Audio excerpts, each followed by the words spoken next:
Welcome to the Property Trio. I'm Dave Johnston, and today I'm joined by my co-hosts Mike Mortlock and Kate Bakos. How are you both today?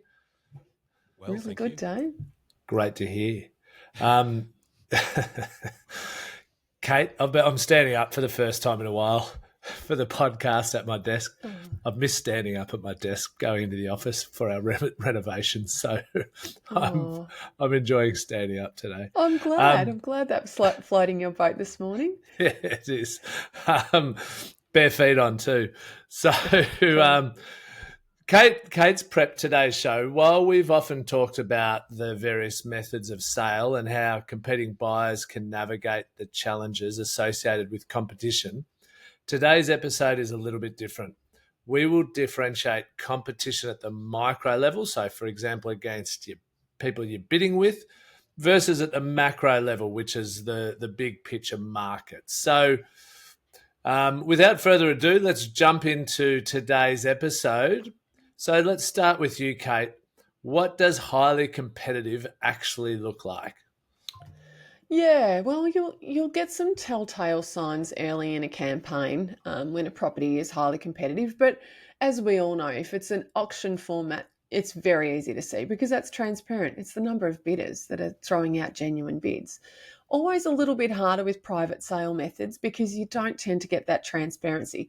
But some of the keys that you can get to indicate that there's highly competitive interest in a property is when all of a sudden the agent's doing the callbacks shortly after the property's been placed on the market. So, in a hot market, you'll find that you've got buyers making offers within the first viewing.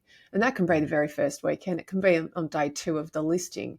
You know when that's happening because an agent is not giving you much of an opportunity to see the property. They're almost pushing your bids away. That's not a bluffing agent who's had a property on the market for 3 months. That's an agent who's saying the market's hot. I've got 3 acceptable offers. We're drawing a line in the sand, best and highest by tomorrow, 5 o'clock.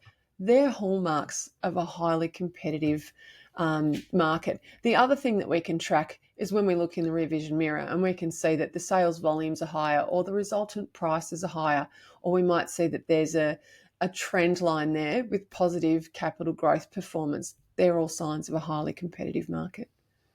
Yeah, and Mike, what are some other data indicators that point to heightened competition across a suburb or segment that you can think of off the top of your head? Yeah, look, there's lots of different ones. I mean, Kate's talking about like the coalface market specific ones, but there's all sorts of metrics that we get, and some from unusual sources. Like recently, I saw there is an online bit of software that helps investors do their sort of due diligence on different suburbs around the country, and they're issuing these hotspot things. So almost like a heat map, where the bubbles are a bigger size if there's more sort of iterations of that particular suburb. So that one was a hashtag one. But we can look at things like inventory levels. We can look at sales transactions, which often correlate to an appreciating market. We can look at days on market, vendor discounting. So there's a lot of different little metrics that you can see outside of the feel of the actual campaign that sort of Kate was talking directly to. Do you guys feel like there's any particular markets right now where competition is artificially high or artificially low? I think there's probably 2 ways to look at that. There is the intervention that comes from state and federal governments that can put a fire under particular markets. So I think you'd be hard-pressed to not be able to point to evidence of things under those 5% deposit capped numbers. So different in first every home buyer state. boost, what you're referring to there. Yeah, exactly. So that's a bit of an example. I think you also kind of see a bit of an example when we get an interest rate cut. We see actually somewhat an artificial market because there's people sitting on the fence that are entering in. So that heat that you're seeing in the aftermath of that is probably not the average of the particular year. And then I think we've talked about this a little bit before in terms of, say, large volume buyers agents going into a particular location. That can show evidence that there's more activity than that market is used to, and then that can be its own self-fulfilling prophecy. So they're probably my 2. What do you think, Kate? I absolutely agree with you. And I think it's a shame that large volume buyers agents or even just large volumes of investors who are reading about a hotspot, I think it's dangerous and can concerning that, a report or a data house can drive markets. That shouldn't be the case, but, has it always been? Well, you could argue that if enough people are talking about the virtues of a given area, is it artificial, or is it just that they've recognised an area that is great value for money? But I think it's a concern when prices are driven up very, very quickly and then come down. And it's really that ballooning effect. I think that a bubble is always a dangerous thing. And do reports or data houses create bubbles? I think in small enough markets they can. Yeah. Yeah, and how do we define that? I mean, that is sort of the challenge. I think we've sort of said that Darwin qualifies at around about 150,000 in population. We're probably saying Melbourne is too big for any particular large volume buyers agents to manipulate the entire market. However, suburbs, postcodes, maybe Werribee, postcodes, maybe Ballarat, even as a regional centre, they probably qualify. Another thing that I think is an interesting gauge of market interest is, I haven't done this for a while, I'm sure it still exists, but you can go to places like realestate.com and you can see the number of people searching that suburb compared to, say, the state average. Those are, look, I wouldn't rely on any one of those things like vendor discounting or days on market, but when you see them all in concert, that's sort of an indication that there's a bit of heat. Yeah, agreed. Yeah.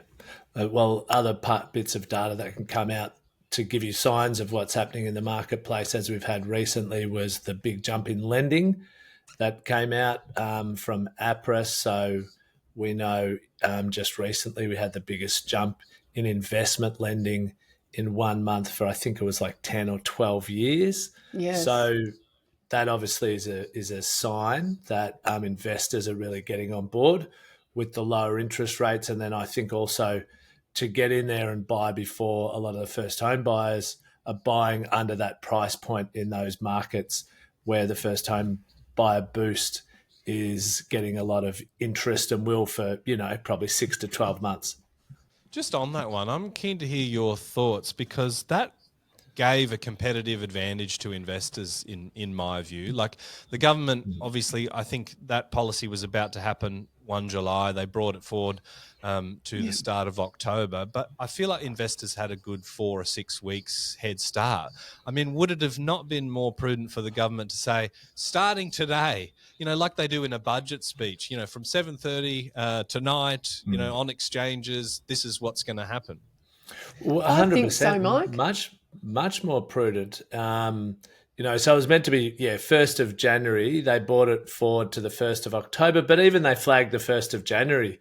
We've been talking about it. I talked about it in my predictions for 2025, 10 months ago. So the savvy investors have been preparing for that to some degree, but there's no doubt, Mike, that was a starting gun for investors as much as it was for first home buyers. But as you make the great point, the investors could go straight away in that 6-week lead up period after the government announced it, whereas the first home buyers could not buy until the 1st of October. Yeah.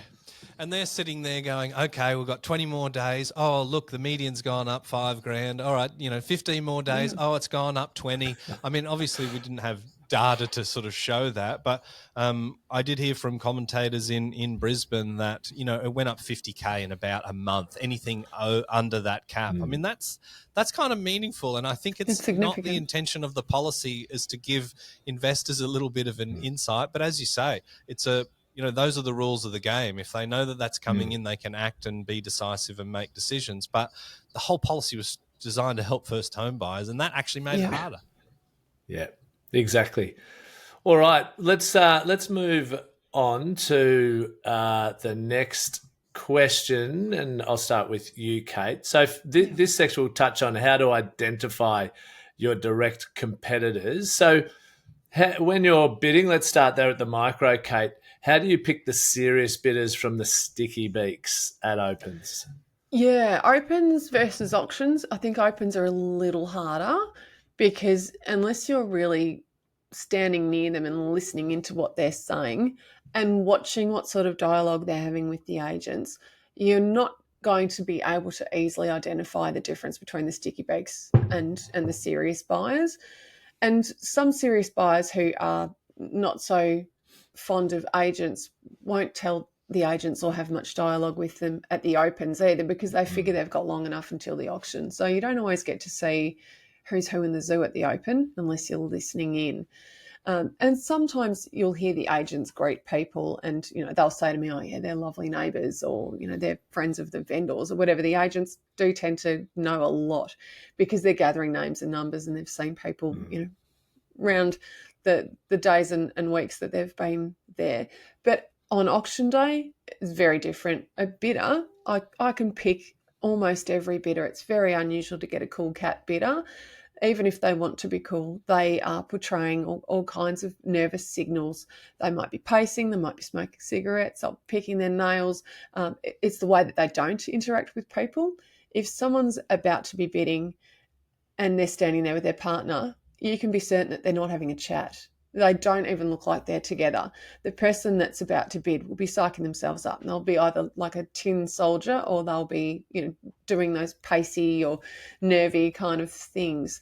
Also, the sticky beaks tend to grab a brochure. So if I scan the auction crowd, someone holding a brochure has seen the property for the first time, or they haven't really been thinking about saying no thanks. They'll be standing there holding a brochure. If they're holding a coffee, or they've got kids running around, or they're chatting to someone, if they're relaxed and they're doing, they're able to be engrossed in something else, then they're not bidding. You'd never buy a coffee and stand there about to bid. It's just not what people do. So yeah, there's some of the ways that I can identify my direct competitors. But by the time that happens, I don't have intel on them unless I've asked good questions and done a little bit of sleuthing. All I can tell is that, they're standing, across the road near the green car, and I've got to make sure that I can see them and eyeball them. So yeah, there's a lot that we can pick from body language, but it's also very difficult during the opens unless you're listening to them. Yeah. It reminds me of the time when I was bidding for my cousin against you, Kate, and I just hid behind the tree because I managed to see you. I didn't know you were going to be there, but you got quite a shock when I came out from behind the tree and started bidding. I thought I spotted you. You're wearing Yeah, Dave was bidding against me in West Footscray. None of us. Neither of us. I got past Kate, at least. Yeah, I praised it more appropriately. Dave was about to pay too much. I'm only joking. Hey, same for the live event, guys. I kicked her ass, basically, Mike. Only because I got first glimpse of Kate as I was going around the corner. My cousin said, "Hang on, let's walk back. I don't want Kate to see me." Hey, okay, over to Mike. What patterns in campaign engagement or digital inquiry reveal strong competition behind the scenes? Well, this probably falls far more into Kate's area of expertise. I did do a real estate license and have an illustrious 10-month real estate career back in, I think it was. Oh, you're the man then. Let's hear it. Yeah, so let's see what I can remember from those sorts of things. I mean, there's nothing like having a really tricky question asked of you on a podcast where you don't have any prep for it. No, it's fine. No, I'm up to the challenge. I think I mentioned when you see a particular listing and it can show like the suburb activity, that can be an indication that the suburb is hot. It might not necessarily mean that property is hot. But I remember we used to see in the news, there's a report, I think it was by a quantities folk called Ryder Levitt Bucknell, and they had the crane count. So literally people in the CBD would go and they would count the cranes around the city as a bit of an idea of construction volume. A fairly crude but quite interesting measure. Yeah. And I think that the real estate equivalent of that is the shoe count at the open homes, right? And when you see a hot market, I see buyers agents. I think the last one I saw was in Brisbane, and just the front porch was a sea of shoes, right? So if you're seeing stuff like that, it could be evidence of perhaps underquoting. Like if it's 500 Ks under what it's going to sell for, you'll see a lot of shoes because there's bargain hunters thinking that this is maybe reality. So you've got to be careful. Often a lot of younger ones too. Yeah, and that's, that's part of the insidious thing with underquoting that I think, when we're talking about it, these are the things that we actually don't really like. When there's people that aren't experts in real estate getting sucked into wasting their weekends, possibly getting sucked into spending more than they intended, or, you know, having the parents there and saying, look, we'll give you another 100K, we'll work it out later on. Like, that can be a dangerous situation. So I think like the open homes are an interesting one. It depends what information the real estate will give you. But if you can sort of say, has anyone done a pest and building? And they said, oh, well, we've had 5 of them so far. In fact, there's a group bonus deal that you can pay half price with this particular person because they've done like 15 of them so far. That can be an indication. If it's an auction, registered bidders, obviously on auction day, you can see the bodies. There's no guarantee to know who's bidding unless you're an expert like Kate. In fact, I went to an auction once and that was the first question that she said, who do you think's bidding? Like, she knew the answer. She just wanted to know what my methodology was. And until you're tuned into that, you don't really think about it. That was the first time I went, oh yeah, like let's have a look and see with these people. So I think it's a mix of those particular things. And if it is an auction and they're hell-bent on going to auction, that's an indication that they've got some confidence that they're going to have a good auction day. If they're accepting offers prior to auction, that's an indication that it might be a little bit soft. Yeah. Yeah, it is interesting that, you know, the patterns from a digital inquiry and campaign engagement point of view, you know, the agents are privy to a lot of information because they'll have the listing, they own the listing. And so they're getting all of the feedback from the portal that it's listed on, how many hits it's getting, how long. It's just not like what we get with our Google Analytics when we want to see who's crawling around our website and what pages they're on. The agents can see all of that. They can see when people are sending through inquiries. They've also got an iPad that's full of up-to-date information about how many people have been through. So to Mike's point, the shoe count and how many are repeat. And they can capture conversations and questions that have been asked. And so they've got notes in the system, or they might say, you know, Tom and Jane went through blah, blah, blah down the road and bid to 860,000 last month on one of ours. And the bigger the organisation, the more information they have on people and, you know, across their offices as well. So that's tough for buyers because they don't like being asked for their name and their number and wondering what's going on in the system. But all of their moves, every interaction that they've had with that agency is on that portal. So the agents have an enormous amount of information at their fingertips and they can see how a campaign's going. But campaigns don't always run in a linear fashion. They can start really strong and fall apart, or they can start sketchy and firm up. And that's the art of real estate practice, when an agent can read the play and adjust the campaign accordingly. I was chatting to an agent the other day, and of course that's all true with their listings, but they're actually anticipating that the future with you know, brands like Domain and realestate.com is that you may actually be able to almost buy the data of the customers at large and see, well, what other listings are they interacting on and where they're sort of moving around. And that's, you know, if Real Estate and Domain are kind of like they're a free model, right? You're swapping your email address for access to the listings and the platform and that sort of stuff. Then, you know, the consideration is email for data. You give your email and then we control that data and we can monetize that and package it however we like. So, yeah, I think that's an important thing that buyers don't necessarily understand. Every interaction is potentially logged, even if it's you just chatting to them and they're saying, oh, you know, like, any interest in the property, you know, a good agent will go back into their car and scribble that down into the CRM so that they know where you're at. Yeah, Kate said it's too small and she's looking for something bigger and she's already bid on blah, blah, blah, or she's considering blah, blah, blah. These agents will be able to note what that might go for and whether I've been successful or whether I was under bidder. It's pretty impressive what information they have at their fingertips. Yeah, and possibly that information's coming because CoStar, which is the big US-based real estate analytics company, acquired Domain in 2025 for $3 billion. And so they'll be bringing all sorts of tools and things that they've used in the US market into the Australian market and start to compete at a higher level with REA as well. So it'll be interesting to see what comes off the back of them entering the Australian market. Yes. What are some of the smartest questions buyers can ask the selling agent to understand their competition, Kate? Well, it comes down to how familiar and friendly you are with that agent. If you've bumped into them a fair few times, you've had dialogue and they're being nice to you, they might tell you. And if you're not feeling like you're up for the questions or you don't think they're telling you the truth, there are some very closed questions that you can ask. And I've had people disagree with me over the years about this when we discuss agents and honesty. But I generally find a closed question gets a result. If you're kind of pinning the agent to the corner of the room and asking a black and white question, it's very hard to lie in a direct way about a black and white question, such as how many building inspections have you had?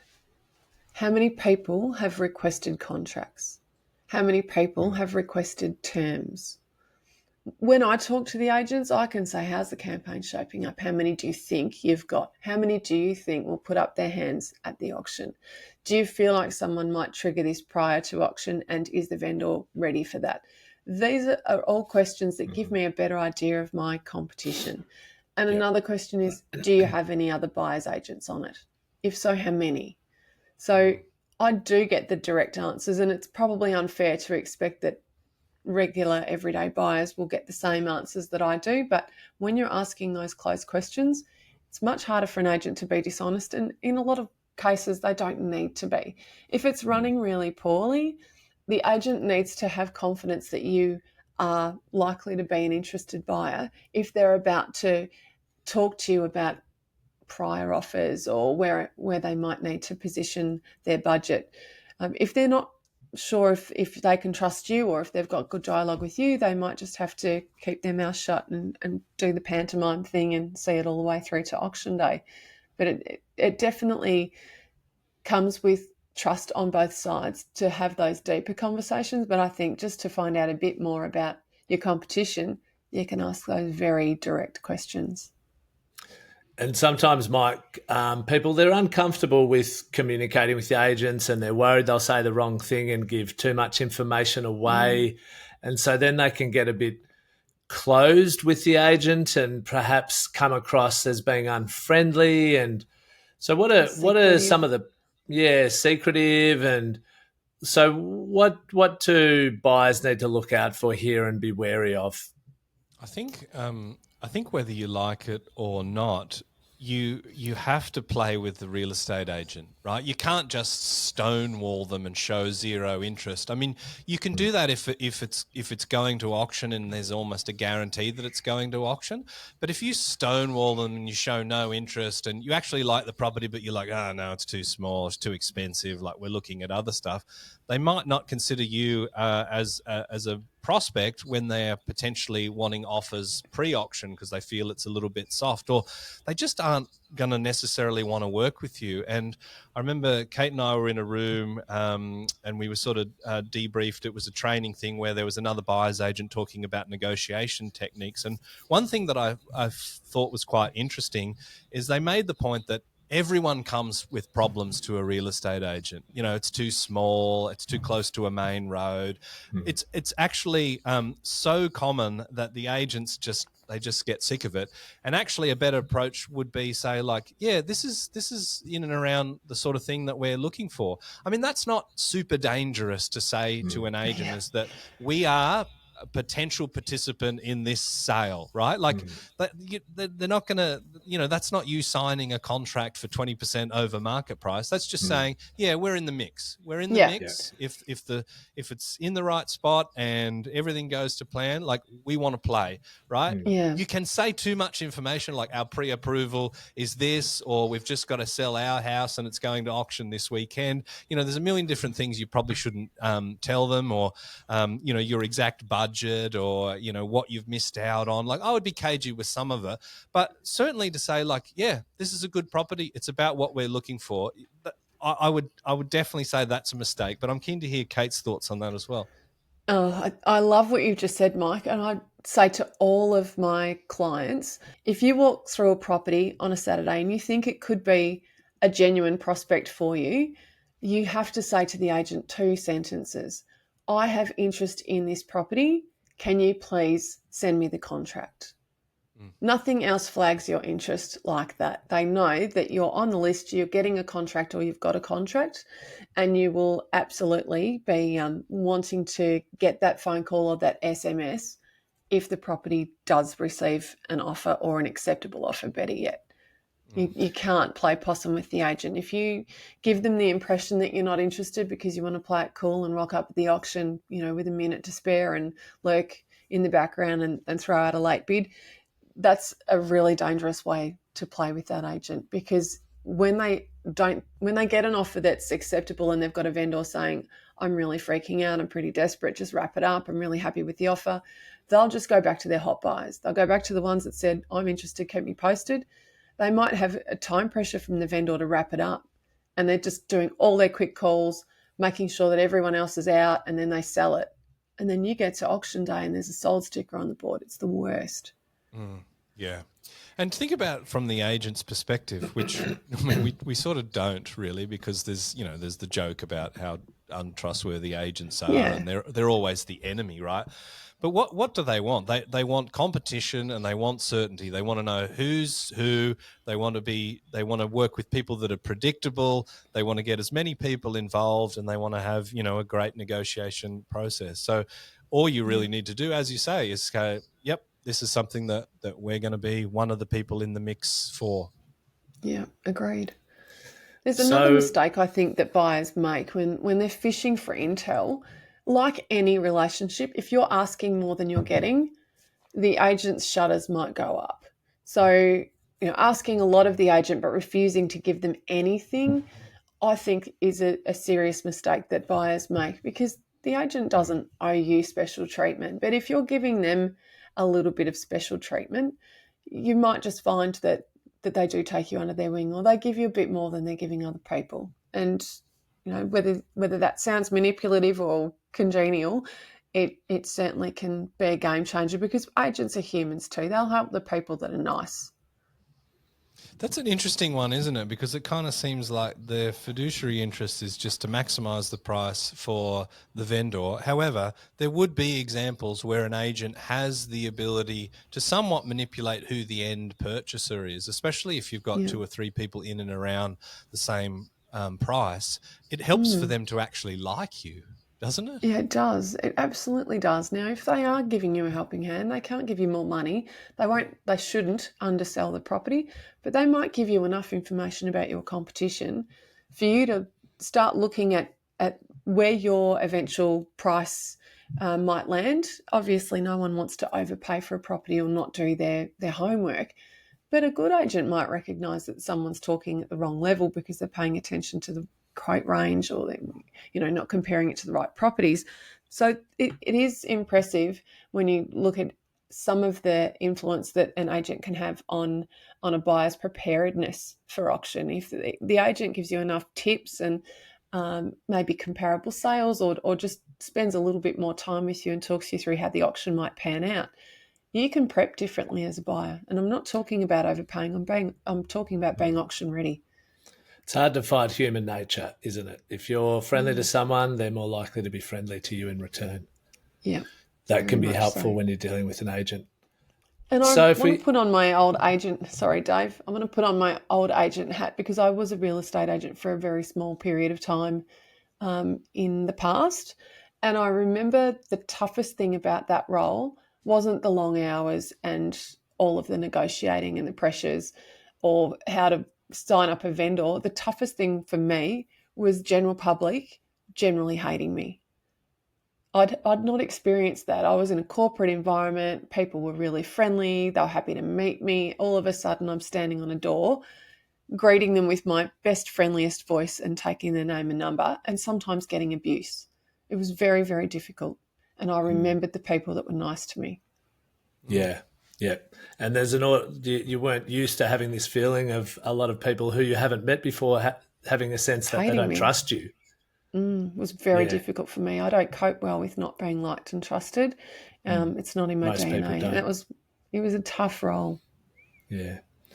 So think of the agent while the nice ones anyway. They want to be and liked as well. Yeah. Yeah. Some of them have feelings, Dave. Yeah, it's funny that. Yeah.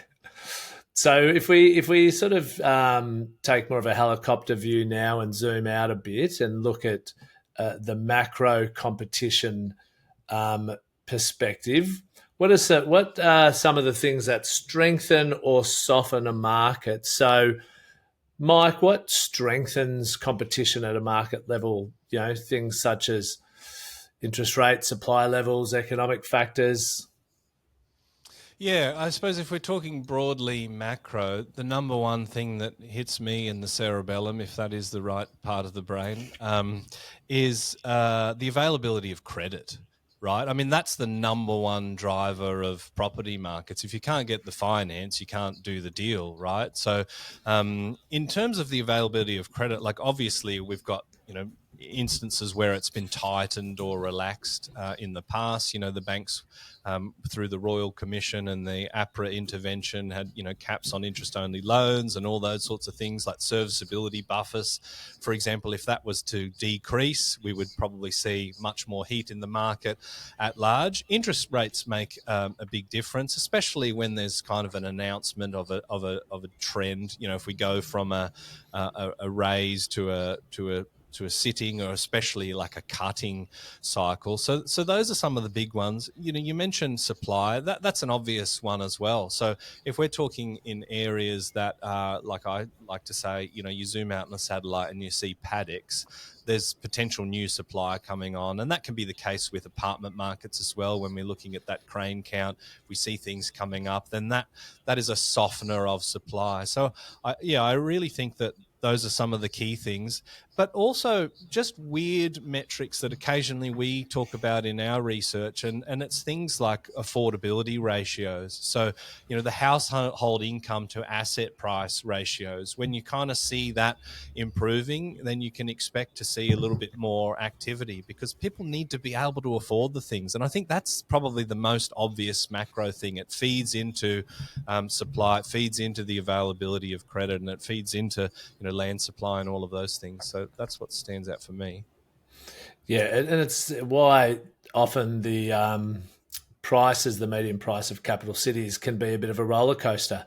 Exactly what you're talking about there. It's not always set in stone. Sydney first, Melbourne second, Brisbane third, etc. It goes up and down because of some of those factors you're talking about.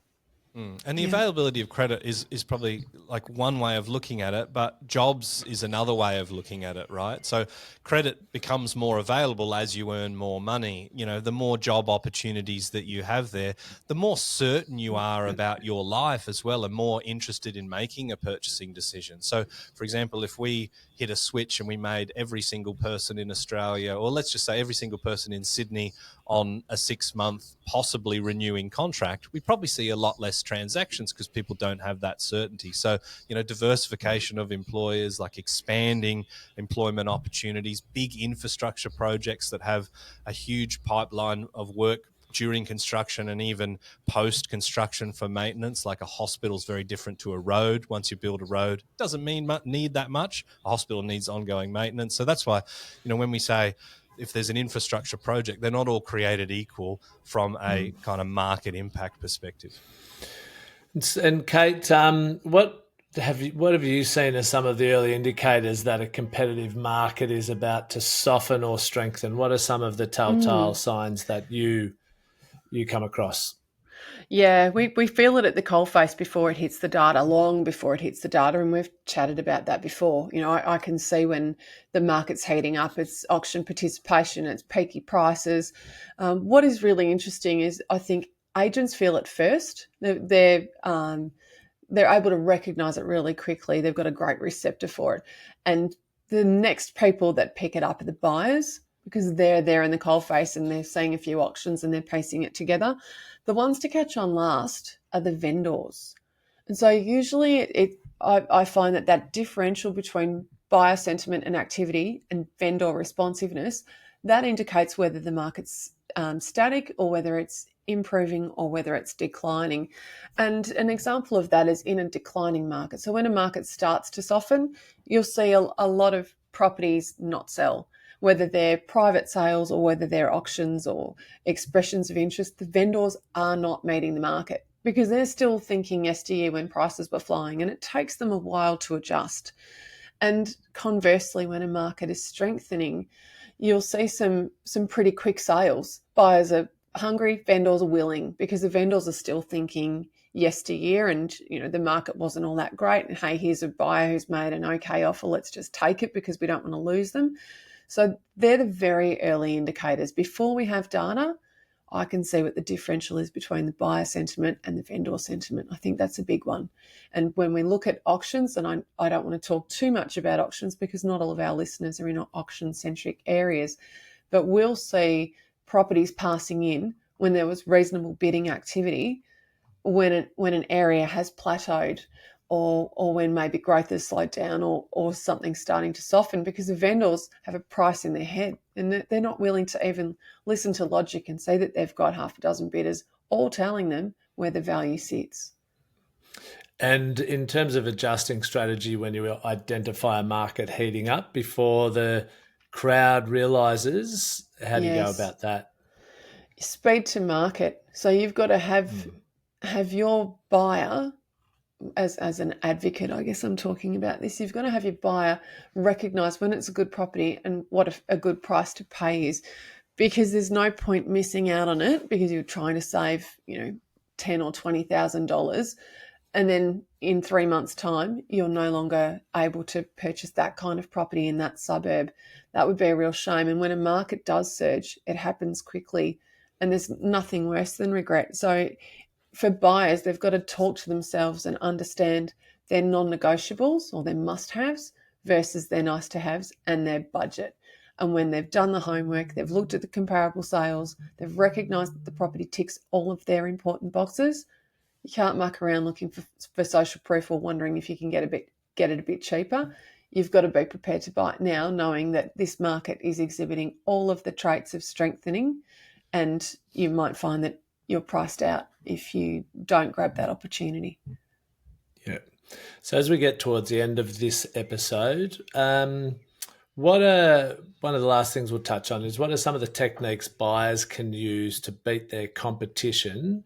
So what are some tactical moves buyers can use to unsettle their competition, Kate? To unsettle them, you get that opportunity at auction, but in a more subtle sense, you get that opportunity with private sale or expression of interest. Often it's moving faster than they're prepared for. You can catch buyers unaware if they're still mucking around with their finance or they haven't completed their due diligence. Many, many occasions that I encounter where we've moved with stealth and the other buyers have dropped off, not because of not loving the property and wanting to pursue it or not being able to afford it. They haven't had time to complete everything. So you can put time-stamped offers on things, and I say that carefully because agents don't want to be bullied by a buyer. But if the agent is willing and they've accepted the conversation with, or the request from you about how your offer will be dealt with before you make it, you can put yourself in a position where you've already had the agent agree to wrap it up by 5 o'clock today. You put your offer in and you can chop people out. Other tactical moves at auction, obviously bid really strongly and without any sense of doubt. We all have our limits, but it's about how you bid, not what you bid sometimes. Also, get a bit of insight into the limitations of the other buyer's terms. The agents might be prepared to say to you, I've got, Jim and Betty over here, and I've got Bob and Brian here, and they're still sorting their finance out, or these guys that I've dealt with before have always wanted to be subject to finance, they're nervous, or these buyers need 120 days because they're selling, but the vendor would really prefer something shorter. You can then come in with better terms. When you understand what the others have got, you can really shape your terms and make sure that the vendor will like them. Online auctions is another way that we can beat competition, and it's only my data set, but I have a slightly stronger auction success rate when I'm bidding online. It's quite intimidatory. You can see people's faces, you can read their lips if you're good at lip reading, and they often have to juggle tech. And when you're really nervous, you don't want to be juggling too many things. You're already juggling how to bid and how to converse with your partner. An online auction can be really confronting. So that's another tool I have in the toolbox. And, when it comes to how you're bidding, fast bidding, slow bidding, You've got to work out what's hurting your competition, and a skilled bidder will do that. That's a great summary, Kate. That's some really good insights there. So as we move into our final last couple of questions, firstly, what would you say are some of the biggest myths about competition? I'm interested in Mike's take. My take on this is that people assume the agent's lying or bluffing when they give you a heads up that there's another buyer. And I think that sometimes happens, but the majority of situations when agents say there's another buyer, they're not lying. They're being honest. Right. Yeah. Do you have anything to share there, Mike? Myths of competition. Yeah, like I think I maybe talked about one in the past where it was underpriced. You know, just because there's a million shoes out the front doesn't mean that those are genuine buyers. And sometimes you get properties that are interesting. They might be interesting to the locals because it hasn't been for sale for 20, 30 years, or little old Mrs. Thomas lived in there and she listened to heavy metal. So I've got to see what's going on inside that house, you know?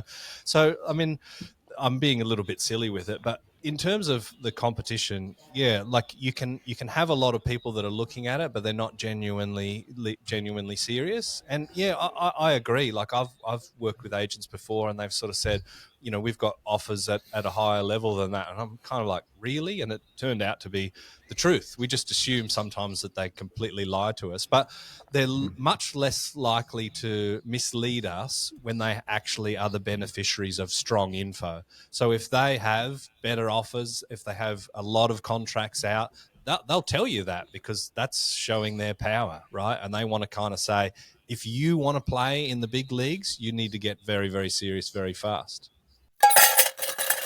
Now it's time for us to go mining for our gold nugget property tip of the day. My gold nugget is my final bit of advice for buyers who are feeling outgunned. If you aren't certain about your comparable sales analysis, pick out some and be prepared to have a chat with a friendly agent, whether it's a competing agent, so someone who's not running the campaign, or if you're feeling comfortable enough to have the conversation with the agent who's running the campaign. Share some of your comparable sales. You're not saying that you can afford them, but you're asking how similar those houses are to the house in question. You'll find that you'll get a lot closer to the pin when you're having those offline conversations, not in writing, but with the agent in a non-confrontational manner about recent sales in the neighbourhood. They'll be able to shed light on whether the areas were comparable, inferior, superior, how the houses compared, and you'll probably get a far better idea on where the property's final resultant price is likely to sit because you're having that friendly dialogue and you're prepared. And would you do that over the phone, like proactively make a phone call to the agent, or would you do it in person at an open, or you know, and you might do it differently to just a regular buyer, but what would you recommend to our listeners? I recommend in person when the agent isn't dealing with other people milling about. So you've got to be subtle, especially where underquoting markets are concerned, because you don't want the agent feeling like you're having a crack at them. You're not. I say all that stuff aside, you know, comparable sales on your statement of information, let's put that to one side. I've picked out these houses. How do you think they compare? If I wanted to have that dialogue, I would do it in person, and face to face. You'll disarm the agent if your manner is disarming. Yeah, you're just wanting a better feel. I sometimes say to the agent, I really want to buy this. What are the comparable sales I should point to and analyse before I talk to my clients? That's not me saying how much money I've got. I'm actually asking them, how much money do I need? Yeah, it's a good one. Do you then sometimes wonder why they didn't use some of those other comparable sales if they're more accurate, other than the fact that they wanted to put in lower priced comparable sales? Yeah. Yeah. Yeah. Or maybe the statement of information was prepared, you know, a month a while back, ago, and we've had the market's moving quickly. Yeah, the market might be moving quickly, or we've just happened to have some more suited, more genuinely comparable sales come up that historically hadn't in the area. You know, sometimes that happens. I look at my own market, you know, Kingsville, for example, all the houses are very similar, the blocks are very similar. So assessing a property in Kingsville is generally very easy unless you've had a drought for 6 months and you haven't really had any sales or very many good sales. you're then looking at other areas, but all of a sudden the property in the next street in Kingsville sells, well, bang, there's your data point and it's perfect. Well, I want to zero back in the sort of sub tagline is how to gauge the competition and apply the right techniques. Of course, you need to know what it's roughly going to sell for, and that's kind of what Kate was talking about. But something that she also said that I feel like is super important is the attractiveness of your offer and your bid. So you can actually have a competitive advantage by not having too many conditions in there. So Kate talked about the speed. I think it's like the speed and the attractiveness of the offer. So if you're sort of saying, you know, I want a 120-day settlement when we know the vendor wants 45 days, that's not going to be attractive to them. So if you can understand what they're wanting, but at the very least, minimize the conditions to only the ones that you desperately need and are protecting you, then that is a really good way to get an edge over the competition that I think is undervalued. Well, that's a couple great gold nuggets there from both of you. Thank you very much, and thanks particularly to Kate for a lot of that gold for our listeners, which should really arm them as they go into future negotiations and bidding, and even just assessing and liaising with agents when they're looking to buy properties. So, that's been a really insightful episode. So thanks to both of you. And look forward to catching up with you both next week. Same here. Thanks, Dave.